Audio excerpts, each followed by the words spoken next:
Jake. I'm Tom. And we are VIMTV, Velocities in Music, the best kept secret in music reviews. Today, we're going to review an album from a band called Atoms for Peace. The album's Amok.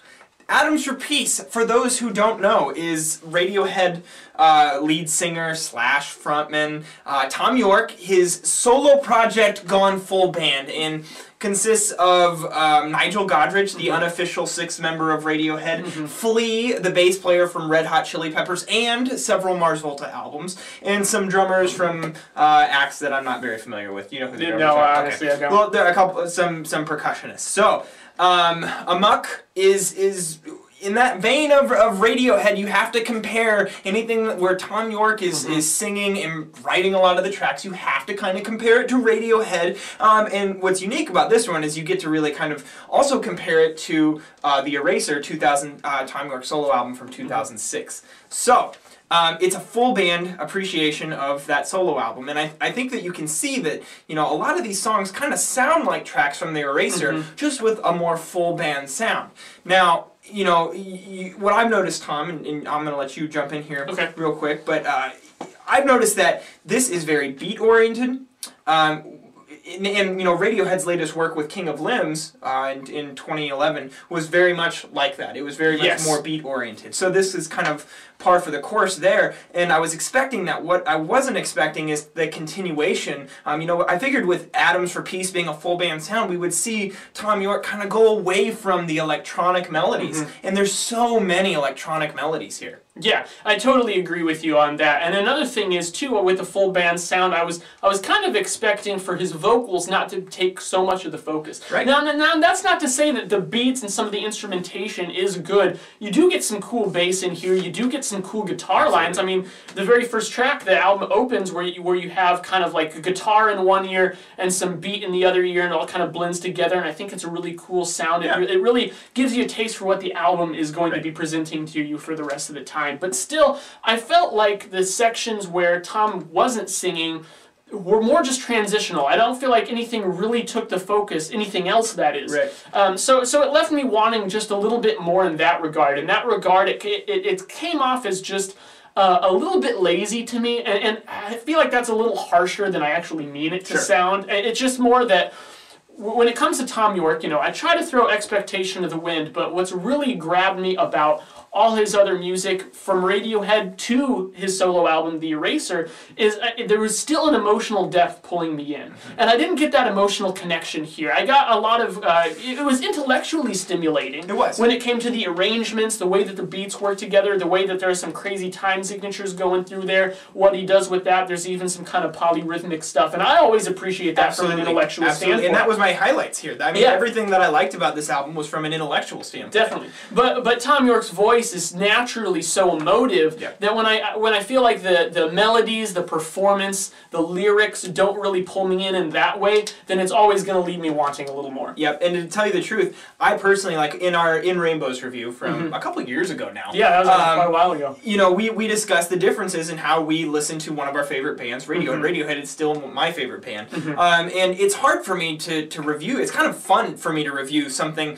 like Atoms for Peace, because I came into this thinking, you know, okay, this is just another work by Thom Yorke. I'm going to just naturally love it, monkey talking about banana scenario. That's not the case. I actually found this to be a struggle to like it first. Yeah, like the first time I listened to this, I was like, really? Like this is what Thom Yorke is coming out with? Like, I thought it was a step down from The Eraser, which you know, The Eraser I've grown to love over the years, and but all of Radiohead's work I'm just kind of gaga over, right? And I think that the reason is because Radiohead are very good at controlling the emotional intensity of their songs. They do it two ways. One, they control dynamics, and that has to do with Johnny and Colin and Ed and Thom Yorke and Phil. And that combination of instrumentalists, they know how to control dynamics. And then the other side of it, which obviously I get a lot out of, is Thom Yorke's vocals. When he writes these emotive vocal parts, the combination between the melodies that he's writing and constructing and his actual voice, that combination, it just clicks, and there's something about it that, you know, it gives me goosebumps when I listen to his music. I don't feel like his voice is still very good. It's still Thom Yorke's vocals, obviously. He's got a great voice. But the vocal parts just aren't to the same caliber that you see on The Eraser, that you see in every other Radiohead album. And I just feel like that's one thing that's really lacking here. And the instrumentation, I mean, since these are more, you know, beat-oriented tracks that kind of grow and evolve over, you know, the course of the song, you know, the longer song lengths, 4.5, 5-minute track lengths, you know, you see these songs just kind of grow and evolve, but it's so gradual that there's no big harsh dynamic contrast. There's no you know, intensity that pulls you in the instrumentation. And if Yorke's vocals aren't doing it and the instrumentation isn't doing it, all you have left is to analyze the headiness of the record, how all these songs are being blended together. And honestly, I think that's due to Nigel Godrich playing a part in this music writing. We see the same thing when Danger Mouse gets involved in the songwriting. Like, he's not just producer, he's something more than that. Right. And I think that when you're so good, you know, I love Nigel Godrich. He's a god, right? Yeah. You know, but I think that when he gets heavily involved in the songwriting process, you know, that it's written to be studio-esque music. Exactly, and you nailed it there, because while this is supposed to be more of a full band format, it still very much just feels like a studio-made record. Right. And because when you actually have a full band setup where people are contributing at the same time, you're playing together with one another, you play off of each other, and that's where the dynamics come in, because people kind of drop down, you know, slow things down, maybe just quiet them down, and so you all work off of each other. I don't get any sense of that from this record. I feel like everything was very well just logically planned out from piece to piece, which makes for a very intellectually engaging record, but it just doesn't do anything more for me than that. It's more brain than heart. It definitely is. That's what it is. And quite honestly, you know, there were several tracks on here that I really liked, like track 5, Unless, track 2, Default. You know, these are tracks that I think will be, you know, track picks at the end of 2013.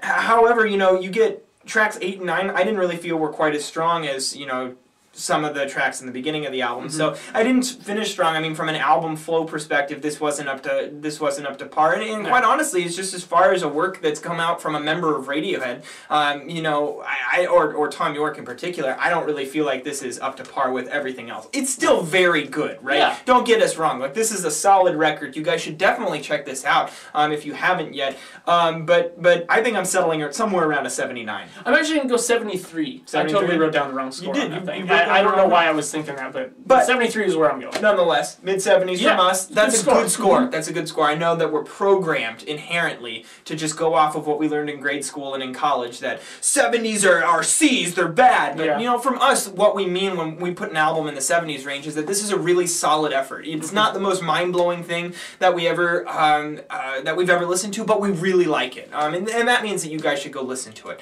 So, mid-70s from us, go listen to it. What did you guys think about Amok? This is a big, different change for you know, from Thom Yorke, really, having the full band there. And I know that when I first heard the news that he was doing this, it was kind of shocking to me. Yeah. But I'm really interested to see, because I know we have a lot of Radiohead fans out there. What did you guys think of this album? Did you love it? And if you're loving it, you know, what are your favorite parts? What are your favorite aspects? And let us know at www.velocitiesandmusic.com or youtube.com/velocitiesandmusic. As always, follow us on Twitter, like us on Facebook, and let us know what albums from 2013 you want to see us review.